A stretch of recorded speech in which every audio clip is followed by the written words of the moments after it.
চালের বাজার স্থিতিশীল রাখতে কয়েক লাখ টন চাল আমদানি করা হচ্ছে। এরই মধ্যে চট্টগ্রামে 50,000 টন চাল জাহাজে এসেছে বলে জানিয়েছেন বাণিজ্য উপদেষ্টা শেখ বশির উদ্দিন। বৃহস্পতিবার বিকেলে দিনাজপুর জেলা প্রশাসকের কার্যালয়ের সম্মেলন কক্ষে এক মতবিনিময় সভা শেষে তিনি একথা জানান।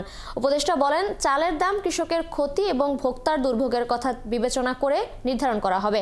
আগামী রমজানে নিত্যপণ্যের দাম বাড়বে না এবং খেজুর ও ছোলায় দাম কমানো হবে বলেও জানান তিনি। বাণিজ্য উপদেষ্টা আরও বলেন, আগের সরকারের সময় দলীয়করণের কারণে টিসিবির কার্ডধারীর সংখ্যা 1 কোটির উপরে ছিল। এই সংখ্যা 56 লাখে নামিয়ে আনা হয়েছে। নতুন করে আরও 6 লাখ কার্ড বিতরণ করা হবে।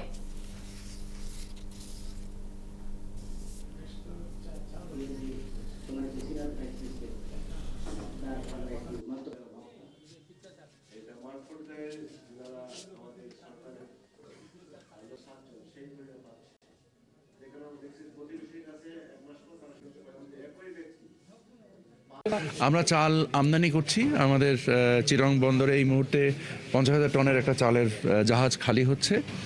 আমরা চালের বাজারকে স্থিতিশীল রাখতে চাই। আমরা চালের বাজারকে অতি নিচেও নামাতে চাই না, উপরে উঠাতে চাই না। কারণ এমন নিচে নামতে চাই না যার ফলে কৃষকরা ক্ষতিগ্রস্ত হয়, আবার এমন উপরে উঠাতে চাই না যার ফলে ভোক্তারা ক্ষতিগ্রস্ত হয়।